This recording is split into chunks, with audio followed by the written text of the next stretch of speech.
Hello friends, कैसे हो आप सभी। मैं आपका मेंटोर अर्जुन और स्वागत है आपका टारगेट विद रामा के आपके इस परिवार में। कैसे हो सभी? होप अच्छे होगे, मस्त होगे, ज़बरदस्त होगे और अपने एग्ज़ाम के लिए व्यस्त होगे।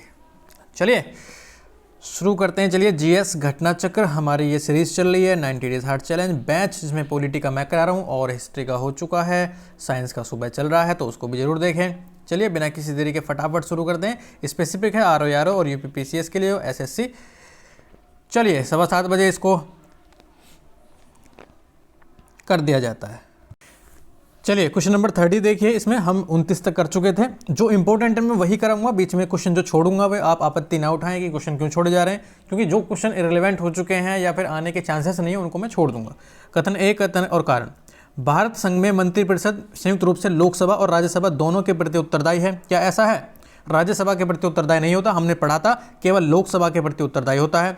लोकसभा और राज्यसभा दोनों के सदस्य संघीय सरकार में मंत्री बनाने के लिए पात्रता रखते हैं। क्या ऐसा है? क्या ऐसा है? कारण तो सही और कथन तो गलत है, लेकिन कारण बिल्कुल ठीक है। लोकसभा और राज्यसभा के दोनों के जो सदस्य होते हैं वे सरकार बनाने के लिए पात्रता रखते हैं, मंत्री बनने के लिए पात्रता रखते हैं, इतना ध्यान रखिएगा।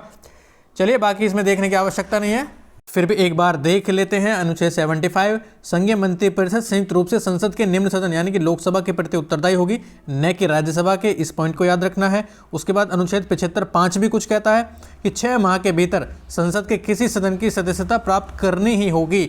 मंत्री पद धारण करने के लिए संसद के किसी भी सदन का सदस्य होना आवश्यक है, जरूरी नहीं है कि लोकसभा का हो या फिर राज्यसभा का हो, ठीक है ना, इसको याद रखिएगा। बाकी ये फिर वही क्वेश्चन है, डिट्टो सेम है, तो इसको हम छोड़ के चलेंगे अभी। चलिए बाकी इसका देख लेते हैं। 73 वही कह रहा है कि मंत्रिपरिषद लोकसभा के प्रति सामूहिक रूप से उत्तरदायी होगी। 75 क्या कह रहा है? मंत्री राष्ट्रपति के प्रसाद पर्यंत अपने पद धारण करेंगे। उसके बाद 78 कह रहा है कि प्रधानमंत्री का यह कर्तव्य है कि वह संघ के कार्यकलाप के प्रशासन संबंधी जितने भी विधान विषयक प्रस्तावनाओं संबंधी मंत्रिपरिषद के सभी विनिश्चय राष्ट्रपति को संसूचित करेगा। ये कौन सा कहता है? 78वां अनुच्छेद, ठीक है ना। चलिए देखिए 32वां क्या कह रहा है? 32वां कह रहा है कि निम्नलिखित में से किसका भारत के संविधान में तो स्पष्ट उल्लेख है, किसका संविधान में तो स्पष्ट उल्लेख नहीं है पर परिपाटी के रूप में पालन किया जाता है। ये कह रहा है कि संविधान में तो नहीं है लेकिन उसका यूज हो रहा है, तो वो है क्या?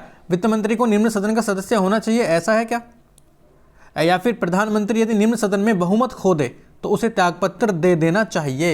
ये बिल्कुल ठीक है, संविधान में ऐसा लिखा नहीं गया है लेकिन ये चलता आ रहा है। क्या? यदि बहुमत खो देता है लोकसभा में प्रधानमंत्री तो उसको त्यागपत्र दे देना चाहिए, इसको याद रखिएगा, ठीक है। जैसे कि ये है कि लोकसभा यानी जिसे हम निम्न सदन बोलते हैं और उच्च सदन किसको बोलते हैं? राज्यसभा को। याद रखिएगा, बहुमत खो दे तो वह त्यागपत्र दे देता है। इसका संविधान में कहीं उल्लेख नहीं है। हेलो इधर देखिए, संविधान में कहीं उल्लेख नहीं है लेकिन फिर भी निम्न सदन के प्रति मंत्रिपरिषद के सामूहिक उत्तरदायित्व की व्यवस्था अनुच्छेद 75(3) के कारण यह परंपरा चली आ रही है, याद रखिएगा। क्या करा कि भारतीय राजनीतिक व्यवस्था में कार्यपालिका के अधीन रहकर कार्य करती है। किसके अधीन रहकर कार्य करती है कार्यपालिका? बताइए। विधायिका के प्रति। किसके अधीन रहती है कार्यपालिका? विधायिका यानी कि संसद के अधीन रहती है। याद रखिएगा, हमने पढ़ा भी है कि कार्यपालिका सामूहिक रूप से विधायिका के प्रति उत्तरदायी होती है। इसका मतलब क्या है? जो हमारी मंत्रिपरिषद है उसको हम बोलते हैं कार्यपालिका और जो हमारी लोकसभा है उसको बोल रहे हैं यहाँ पर विधायिका, याद रखिएगा, ठीक है। चलिए 34वां देखिए। निम्नलिखित में से कौन सा एक प्रस्ताव भारत में मंत्रिपरिषद रख सकती है? कौन सा प्रस्ताव मंत्रिपरिषद रख सकती है बताइए? तो रख सकती है ये विश्वास प्रस्ताव। कौन सा? विश्वास प्रस्ताव। याद रखिएगा इसको। कैसे? इसमें इसे तो छोड़ दीजिए, इसमें और निश्चित कंफ्यूज नहीं होना। क्यों नहीं होना? देखिए, संसद में विश्वास प्रस्ताव यानी कि मोशन ऑफ कॉन्फिडेंस समर्थन प्रस्ताव के रूप में सरकार द्वारा रखा जाता है। यह कह रहा है कि सरकार द्वारा अगर होता कोई अन्य मेंबर सरकार के खिलाफ, वो लिखता है अविश्वास प्रस्ताव। ये कह रहा है कि मंत्रिपरिषद जो रखती है वो है विश्वास प्रस्ताव, तो इसमें कंफ्यूज नहीं होना है। अविश्वास प्रस्ताव और विश्वास प्रस्ताव दोनों में। इस प्रस्ताव को संसद में स्वीकृत अथवा अस्वीकृत किया जाता है। सरकार विश्वास प्रस्ताव संसद यानी कि लोकसभा में तभी लाती है जब उसे लोकसभा में अपना बहुमत सिद्ध करना होता है। विश्वास प्रस्ताव प्रधानमंत्री या उनकी मंत्रिपरिषद अथवा उनमें से कोई एक सदस्य रख सकता है, जबकि लोकसभा में यह सरकार के विरुद्ध अविश्वास प्रस्ताव पक्ष के किसी सदस्य द्वारा लाया जाता है। याद रखिएगा, विश्वास प्रस्ताव लाती है मंत्रिपरिषद और अविश्वास प्रस्ताव लाता है विपक्षी का सदस्य। किसी सदन के सदस्यों द्वारा बहुमत से अविश्वास प्रस्ताव पास होने पर मंत्रिपरिषद को त्यागपत्र दे देना पड़ेगा लोकसभा के। अगर लोकसभा ने यह प्रस्ताव पारित कर दिया, अविश्वास प्रस्ताव पास कर दिया, तो मंत्रिपरिषद को त्यागपत्र देना पड़ेगा। वे कौन से सदन के सदस्य हैं? लोकसभा के, याद रखिएगा। ओके, चलिए 36वां, अपना त्यागपत्र देने के बाद भारत में एक मंत्री को अपने त्यागपत्र के विषय में लोकसभा में व्यक्तिगत वक्तव्य देने के लिए किसकी अनुमति की आवश्यकता होती है? तो ये होती है स्पीकर की। मान लीजिए एक मंत्री है और उसने अपना त्यागपत्र दे दिया और लोकसभा में उसे बोलना है, तो किसकी अनुमति लेगा फिर वो? स्पीकर की अनुमति लेगा। स्पीकर यानी कि अध्यक्ष की अनुमति, ठीक है। यदि मंत्री वक्तव्य नहीं देना चाहता, यानी कि बोलना नहीं चाहता, तो स्पीकर के द्वारा उसको अपने त्यागपत्र के विषय में बोलने के लिए बाध्य नहीं किया जा सकता। सीधी सी बात है, उसकी मर्जी है, वो बोले या ना बोले, यह मंत्री की अपनी इच्छा पर निर्भर करता है। उसके बाद मंत्रिपरिषद के विरुद्ध अविश्वास प्रस्ताव अगर हमको लाना है तो लोकसभा के सदस्यों की संख्या कितनी होनी चाहिए? तो ये होनी चाहिए 50 सदस्यों की संख्या होनी चाहिए, यानी कि लोकसभा से 50 सदस्यों का अनुमोदन होना चाहिए, तब जाकर अविश्वास प्रस्ताव आप ला सकते हो। ये बोलता है नियम 198। क्या कहता है? अविश्वास प्रस्ताव को लाने के लिए लोकसभा के कम से कम 50 सदस्यों का समर्थन आवश्यक है। 38वां क्या कह रहा है? लोकसभा में मंत्रिपरिषद के विरुद्ध अविश्वास का प्रस्ताव लाने हेतु न्यूनतम संख्या है। अविश्वास का प्रस्ताव लाने हेतु न्यूनतम संख्या क्या है? न्यूनतम हम देख चुके हैं 50 है, याद रखिएगा। उसके बाद IAS में आया हुआ क्वेश्चन है, इसको अभी छोड़ते हुए चलेंगे, ठीक है ना। अभी यारो को टारगेट कर रहे हैं तो सीधे, लेकिन इसमें वही है। 75(3) कहता है कि मंत्रिपरिषद लोकसभा के प्रति सामूहिक रूप से उत्तरदायी होगी, अतः अविश्वास प्रस्ताव यानी कि मोशन ऑफ नो कॉन्फिडेंस केवल लोकसभा में ही स्थापित किया जा सकता है। मोस्ट इंपॉर्टेंट पॉइंट है कि अविश्वास प्रस्ताव केवल लोकसभा में लाया जा सकता है, ध्यान रखिएगा। ओके, राज्यसभा में नहीं, राज्यसभा में नहीं। जी सर।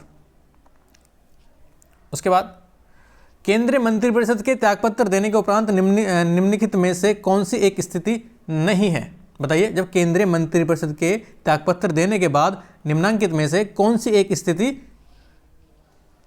सही स्थिति नहीं है? तो बताइए मुझे, कौन सी एक सही स्थिति नहीं है? राष्ट्रपति शासन लागू हो जाएगा? ऐसा तो नहीं है यार, राष्ट्रपति शासन ऐसे कैसे लागू हो जाएगा? राष्ट्रपति वैकल्पिक व्यवस्था बनने तक उन्हें बने रहने के लिए कह सकता है। वैकल्पिक व्यवस्था से अभिप्राय है कि यथासंभव शीघ्र नई सरकार, जब तक नई सरकार नहीं बन सकती, राष्ट्रपति उनको बनाए रहने के लिए कह सकता है। तो ध्यान रखिएगा, इसमें पहला गलत हो जाएगी, राष्ट्रपति शासन तुरंत लागू नहीं किया जा सकता, ठीक है। इसके भी कुछ मानदंड होते हैं, जैसे कि अनुच्छेद 365 के तहत लगाया जाता है।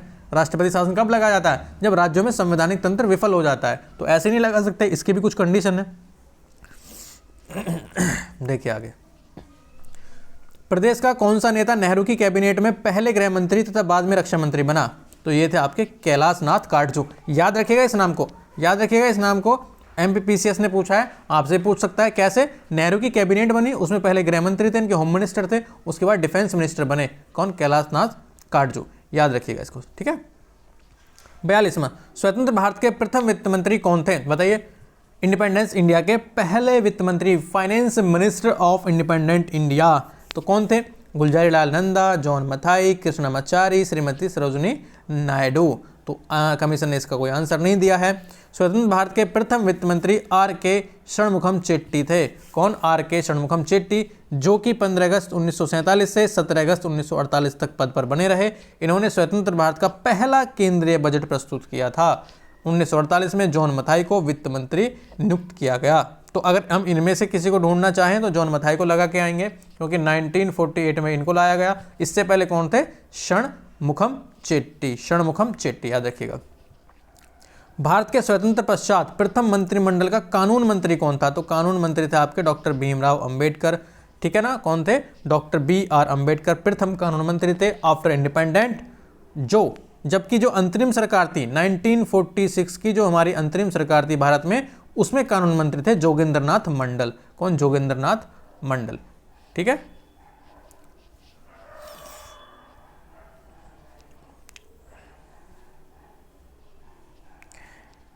ये देखिए, स्वतंत्र भारत के प्रथम मंत्रिमंडल 1997 में पहला मंत्रिमंडल बनता है। पोर्टफोलियो क्या था, इनके विभाग किस प्रकार से बटे हुए थे? जैसे कि जगजीवन राम कौन थे? श्रम मंत्री थे। कौन थे? श्रम मंत्री थे, याद रखिएगा। जगजीवन राम श्रम मंत्री थे। राजेंद्र प्रसाद खाद्य और कृषि मंत्री थे।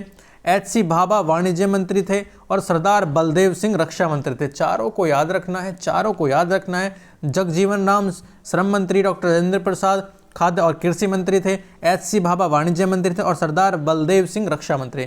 जबकि हमारी जो अंतरिम सरकार थी भारत में 1946 में, जो अंतरिम सरकार थी स्वतंत्रता से पहले, उसमें कैसे कैसे बटे हुए थे? जो जगजीवन राम थे वो ही श्रम मंत्री थे, दोनों को मैच होगा। डॉक्टर राजेंद्र प्रसाद वो भी खाद्य और कृषि मंत्री थे, दोनों बिल्कुल मैच है। एच.सी. भाभा जो थे वो खान और विद्युत कार्य करते थे, जबकि यहाँ पर वाणिज्य मंत्री थे, ठीक है। उसके बाद बलदेव सिंह डिफेंस मिनिस्टर, बिल्कुल ठीक है। उपयुक्त में से इस प्रकार प्रश्न का सही उत्तर डी है, यानी कि इनमें से पूछा कि कौन सा सही नहीं है। उसके बाद भारत के 12वें प्रधानमंत्री थे, कौन थे बताइए? तो देवगौड़ा भारत के 12वें प्रधानमंत्री थे। 12वें प्रधानमंत्री यानी कि कार्यवाहक प्रधानमंत्री गुलजारी लाल नंदा को शामिल करके व्यक्ति के अनुसार पूछा इसने, एच.सी. देवगौड़ा थे। 1996 से 97 तक पद पर बने रहे। इस संदर्भ में वर्तमान प्रधानमंत्री नरेंद्र मोदी देश के 15वें प्रधानमंत्री हैं। अगर व्यक्ति के हिसाब से आप देखोगे ना तो प्रधानमंत्री 15वें हैं नरेंद्र मोदी, ठीक है ना, याद रखिएगा। चलिए ये देखिए, प्रधानमंत्रियों के उनके कार्यकाल के साथ सुमेलित करना है। देखो ये याद रखने हैं एस्पिरेंट्स, इनको याद रखना है। मेरी थोड़ी तबीयत खराब है, हल्का सा गला खराब है, तो हल्की सी आपको इरिटेट नहीं हो रहा है। 46 क्या कराए ये हमको याद रखने हैं, देवगौड़ा, चंद्रशेखर, अटल बिहारी वाजपेयी। कभी कभी क्या होता है जब टफ क्वेश्चन बनते हैं ना, पेपर टफ बनता है, तो इन्हीं क्वेश्चनों से बनता है पेपर टफ, तो याद रखिएगा। जैसे कि देवगौड़ा का पूछा है कि कौन सा कार्यकाल है, चंद्रशेखर का क्या है, अटल बिहारी वाजपेयी, इंद्र कुमार गुजराल, विश्वनाथ प्रताप सिंह, तो हमको देखना है कि कौन सा किसका कार्यकाल है। तो जैसे कि ए का है 3, ए का है 3, याद रखिएगा इसको। ए का क्या है? देवगौड़ा 3। उसके बाद है इसका है चंद्रशेखर 1997 से 98। उसके बाद सी का क्या है 2, यानी कि अटल बिहारी वाजपेयी हैं 1989 से 90, इनको याद रखिएगा। उसके बाद इंद्र कुमार गुजराल का है, इंद्र कुमार गुजराल का है 1999 से 2004। उसके बाद विश्व प्रताप सिंह का क्या है बचा हुआ, यानी कि डी 96 से 97। क्या ये हो सकता है? चलिए देखते हैं फिर भी।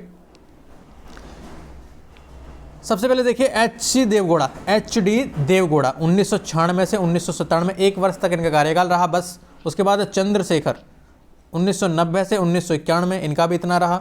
उसके बाद अटल बिहारी वाजपेयी, इस नाम को मत भूलना क्योंकि यहाँ से आप पूरे आंसर तक पहुँच सकते हो। कैसे? 1998 से 2004 के बीच किसका रहा? अटल बिहारी वाजपेयी का। उसके बाद इंद्र कुमार गुजराल का था 1997 से 1998 और विश्व प्रताप सिंह का था 1989 से 1990।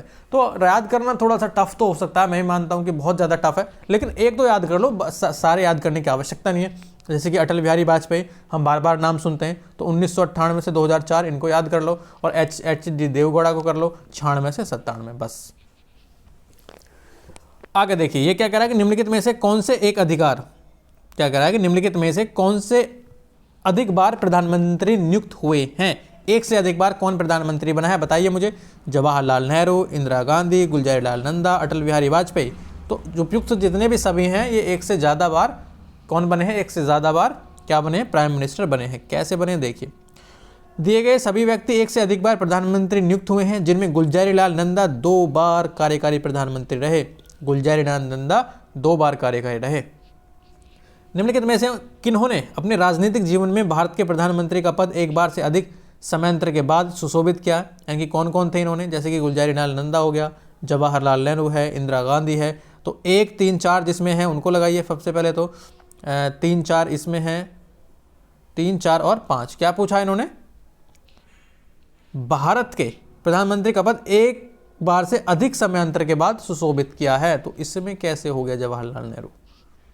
जवाहरलाल नेहरू इसमें उपयुक्त सभी कैसे बता रहा है? एक से अधिक बार प्रधानमंत्री नियुक्त होना।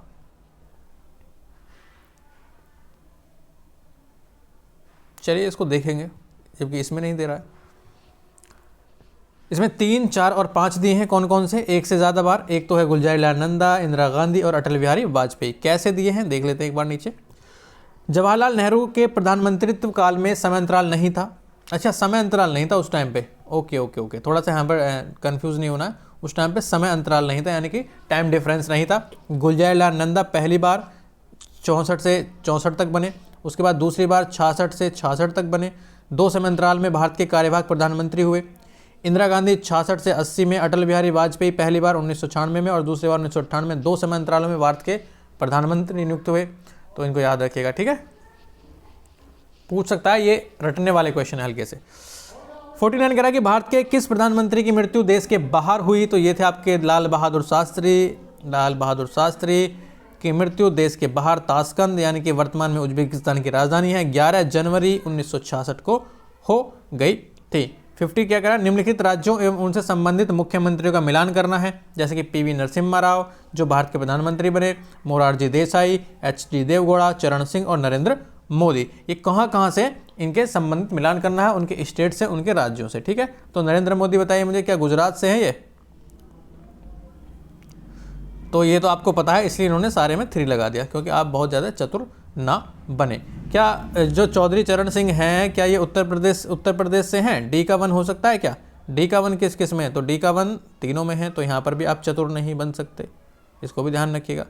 तो याद रखिएगा 2, 5, 4, 1, 3। तो पीवी नरसिम्हा राव थे अविभाजित आंध्र प्रदेश से, नरसिम्हा राव नाम से भी लगा सकते हो। 2 मोरारजी देसाई बम्बई से थे, 2, 5, 4 एचडी देवगौड़ा कर्नाटक से थे, और चरण सिंह उत्तर प्रदेश से थे, और नरेंद्र मोदी गुजरात से। तो याद रखिएगा, चरण सिंह कहाँ से? उत्तर प्रदेश से, एचडी देवगौड़ा थे आपके कर्नाटक से, और मोरारजी देसाई आपके मुंबई से, और पीवी नरसिम्हा राव आंध्र प्रदेश से।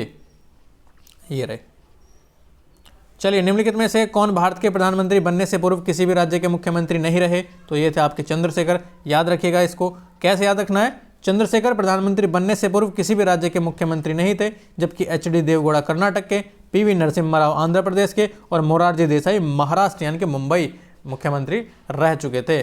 चरण सिंह उत्तर प्रदेश के मुख्यमंत्री रहे थे, इनको भी ये भूलना नहीं है। ठीक है, 52 फटाफट। निम्नलिखित में से कौन भारत के प्रधानमंत्री बनने से पूर्व किसी राज्य के मुख्यमंत्री नहीं थे? फिर वही क्वेश्चन, क्या है? चंद्रशेखर। याद रखिएगा, प्रधानमंत्रित्व काल में लोकसभा के सदस्य थे। कौन ऐसा था जो अपने प्रधानमंत्रित्व काल में लोकसभा का सदस्य था? तो ये थे आपके चंद्रशेखर। कौन थे? इनको बार बार, मतलब क्वेश्चन का रिपीट होना आपको क्या बता रहा है पता है?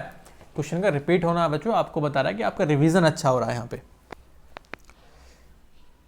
चलिए, भारत के प्रधानमंत्रियों में से कौन अपने कार्यकाल में संसद में कभी भी उपस्थित नहीं हुआ?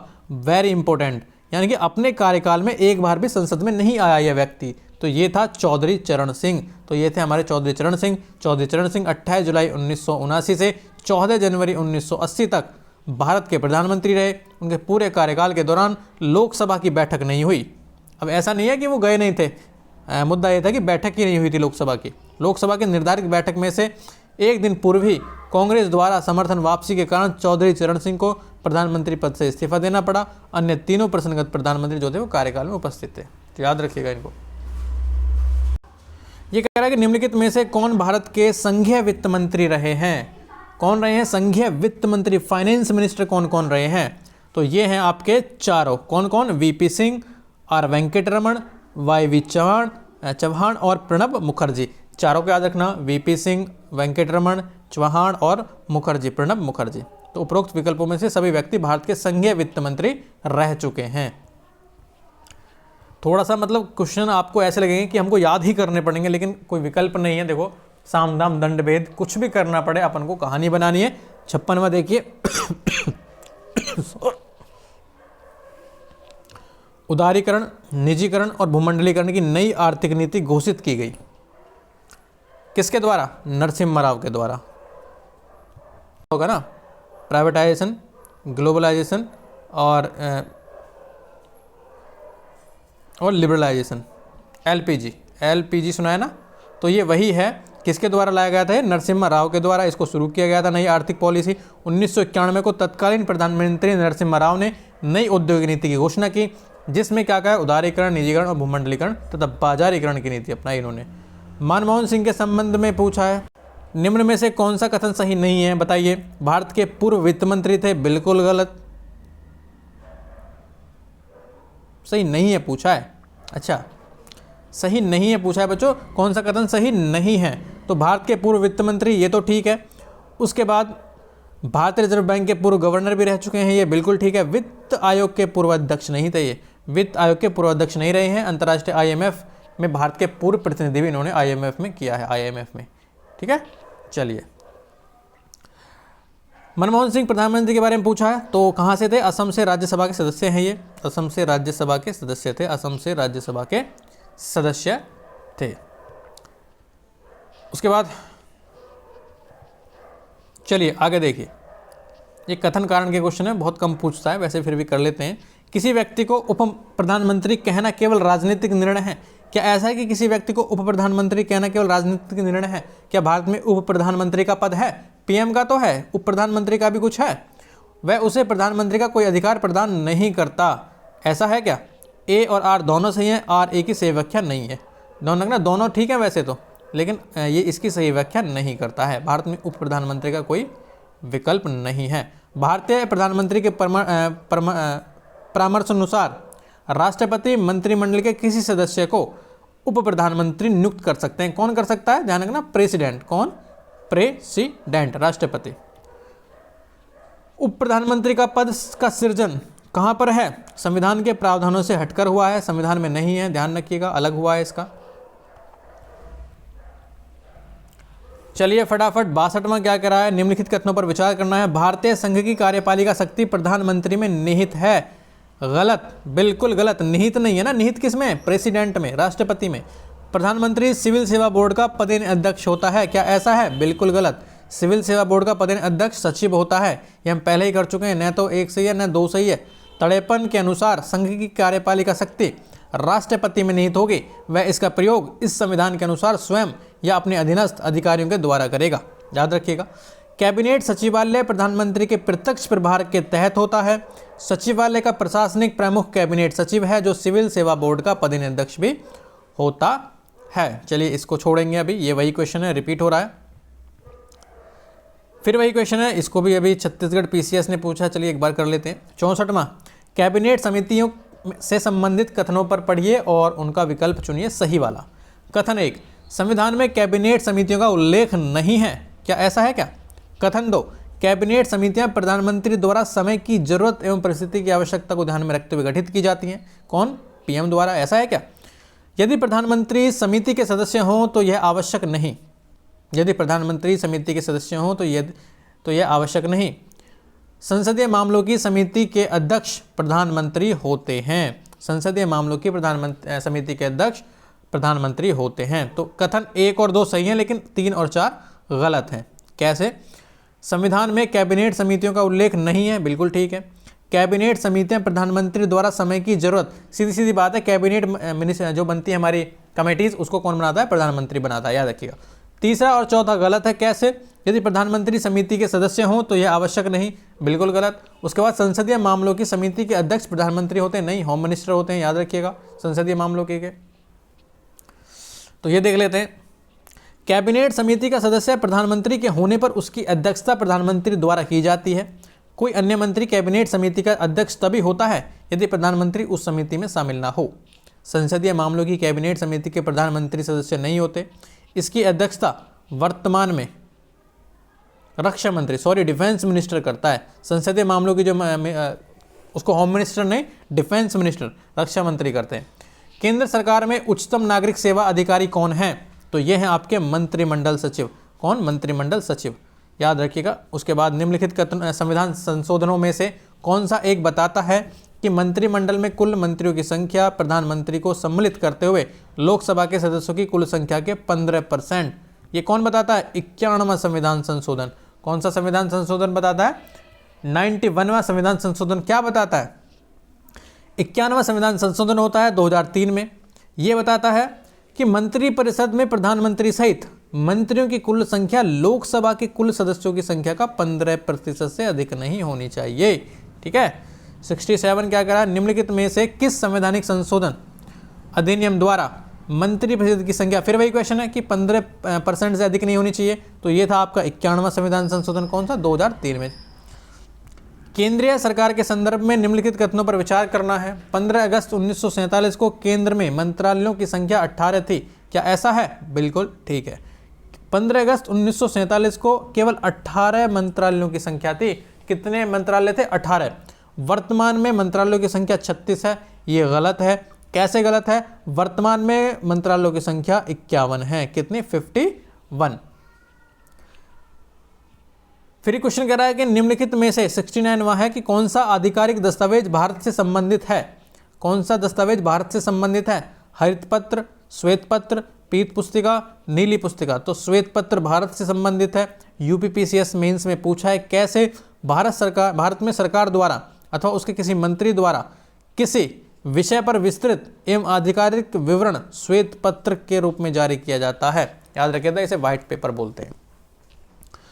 17 कह रहा संघीय मंत्रिमंडल का पुनर्गठन किसकी रिपोर्ट पर आधारित था? संघीय मंत्रिमंडल का पुनर्गठन किसकी रिपोर्ट पर आधारित था? तो ये था आपका गोपालस्वामी आयंगर की रिपोर्ट पर। संघीय मंत्रिमंडल का पुनर्गठन आयंगर की रिपोर्ट पर आधारित था। 1949 में अपनी रिपोर्ट प्रस्तुत करते हैं। इसको बोलते हैं रीऑर्गेनाइजेशन ऑफ गवर्नमेंट मशीनरी। में अनुशंसा की कि bureau of natural resources and agriculture, bureau of industry and commerce, bureau of transport and communication तथा bureau of labour and social services के रूप में आर्थिक और सामाजिक सेवाओं के लिए उत्तरदायी मंत्रालयों के नए समूह की स्थापना की जानी चाहिए। गोपालस्वामी आयंगर ने कहा था ये। चलिए देखिए, निम्नलिखित कथनों पर विचार करना है। मंत्रिमंडल सचिवालय के कार्य क्या क्या हैं? मंत्रिमंडल बैठकों के लिए कार्यसूची तैयार करना, बिल्कुल ठीक है। मंत्रिमंडल समितियों के लिए सचिवालय सहायता, ये गलत है। नहीं, ये ठीक है, सचिवालय सहायता प्रदान करता है, ये गलत हो जाएगा। मंत्रालयों की वित्तीय संसाधनों का आवंटन, भाई वित्तीय फाइनेंस का मामला इसका थोड़ी है। फाइनेंस के लिए तो हमारा अलग मिनिस्ट्री है, कौन सी? वित्त मंत्रालय। तो कौन कौन से कार्य हैं? प्रधानमंत्री के आदेश पर मंत्रिमंडल की बैठकें आयोजित करना, उसके बाद मंत्रिमंडलीय बैठकों के लिए कार्यसूची तैयार करना, कार्यसूची संबंध दस्तावेजों का वितरण करना, किए गए विचार विमर्श का रिकॉर्ड रखना, प्रधानमंत्री की अनुमति प्राप्त होने के बाद रिकॉर्ड का वितरण करना, मंत्रिमंडल द्वारा लिए गए निर्णयों के क्रियान्वयन की निगरानी करना। Council of scientific and industrial research का अध्यक्ष कौन था? बताइए। Council of scientific and industrial research का अध्यक्ष थे भारत के प्रधानमंत्री हैं। कौन है? The prime minister of India. किसके?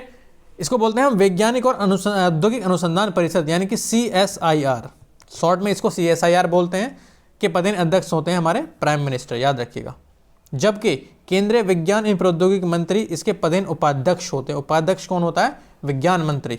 कौन? विज्ञान और प्रौद्योगिकी मंत्री। 73 क्या कह रहा है कि राष्ट्रीय सुरक्षा समिति का प्रधान कौन होता है? तो ये भी हमारे प्राइम मिनिस्टर होते हैं। कौन होते हैं? Prime minister. चलिए आगे। उसके बाद स्वतंत्र भारत में प्रथम बार संसदीय सचिव का पद किस वर्ष सृजित किया गया?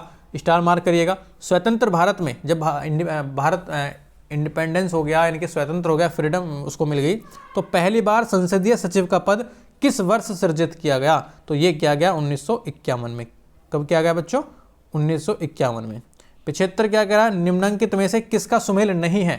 जवाहरलाल नेहरू शांतिवन, LB शास्त्री विजय घाट, इंदिरा गांधी शक्ति स्थल और राजीव गांधी करम भूमि। तो राजीव गांधी करम भूमि इससे संबंधित नहीं है, जबकि राजीव गांधी की समाधि जो है वो वीर स्थल वीर भूमि है। समाधि स्थल कौन सी है? वीर भूमि। कौन सी?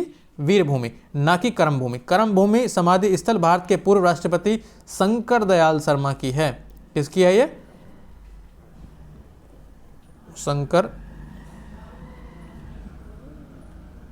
शंकर दयाल शर्मा की। चलिए, और बाकी जवाहरलाल नेहरू की कौन सी है? शांतिवन। उसके बाद शास्त्री जी के विजय घाट, इंदिरा गांधी की है शक्ति स्थल। चलिए, जय जवान जय किसान का नारा किसने दिया? लाल बहादुर शास्त्री ने। ये तो आपसे बचपन से ये याद होगा, बस एक ही क्वेश्चन इसमें आपको याद होगा, वो कौन सा है? सॉरी, जय जवान और जय किसान का लाल बहादुर शास्त्री वाला। चलिए सर, मुझे ये याद है बस। तो यहाँ पर आपकी ये फिनिश हो जाती है। इसको आपको ये एक बार रिवाइज करना है। क्षेत्र क्वेश्चन है और क्षेत्र क्वेश्चन में कहीं ना कहीं से आपके लिए क्वेश्चन लग जाएंगे। डोंट वरी, बस करते चलना है मेरे साथ। इसको फिनिश कर लेंगे हम बहुत जल्दी। लेकिन फिनिश इसलिए बहुत जल्दी नहीं करेंगे क्योंकि आपके लिए रिवीजन बहुत आसानी से चल रहा है, ठीक है ना। बाकी अपना ख्याल रखना है और एग्जाम को टारगेट करते रहना है, डिस्ट्रैक्ट नहीं होना चीज़ों से। एग्जाम आपका आ रहा है, फोकस करना है 11 फरवरी और आपके आगे वाले एग्जाम में। Thank you.